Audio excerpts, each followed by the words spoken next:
Welcome to this edition of the NeuroKrish Podcast, the theme being your brain and music. In this, we introduce the lecture by Professor Michael Trimble, who is Emeritus Professor of Neurology, Behavioral Neurology and Neuropsychiatry at University College London, the Institute of Neurology in particular, at Queen Square. He is one of the foremost figures in the world of neuropsychiatry and behavioral neurology with a very long and distinguished career.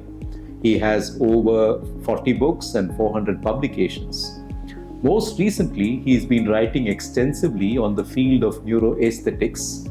His books on that subject being The Soul and the Brain, Why Humans Like to Cry, The Intentional Brain, and most recently, Death in the Opera. And in this podcast, we introduce and present his scholarly lecture on the topic close to all our hearts, your brain and music. Professor Trimble starts by talking about the Mozart effect, published by Rocher et al. In 1993. Listening to Mozart helped people do better on intelligence tests that were conducted right afterwards, compared to a control population. And this is evidence for the scientific community that music affects your brain and can be used in therapy. And that is the opening point that he makes in his lecture. He talks about how the temporal lobes, which exist right behind your ears if you draw a straight line, on both sides, their size and their connectivity may have a role to play in a lot of how we learn, remember, feel, emote, and so on. And this includes music. Music does travel through our central nervous system through well-defined pathways, and it's very interesting that it shares the pathways in which emotion is embedded, and the links to pitch, timbre, rhythm, and entrainment all exist.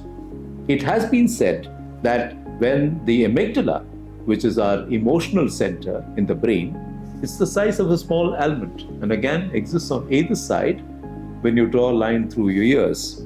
Now, when the amygdala speaks, the whole brain listens, and therefore emotions are wired into music. He points out that the connections between our auditory or temporal cortex, which I told you was right beneath the ears, and the frontal cortex, which is responsible for movement, responsible for motivation, responsible in some ways for emotional control. These connections also are the connections that link music with movement. And he talks about the part of the brain called the arcuate fasciculus, which is the white matter tract that connects these two, how it's more developed in the human when compared to that of the chimpanzee. How does music affect your brain? Professor Trimble points out that the vast majority of composers rely on both repetition, which is the same piece playing over and over again, and the repetition brings about the ambiguity, which the composer then draws upon to pull you into the piece of music that you are listening to. Music has widespread effects on our brain. It affects the part of the brain called the autonomic nervous system, which basically, if you think about it, is how your brain controls all your internal organs. It impacts both your cognitive and your spatial brain areas. So thinking and visuospatial function are impacted by music.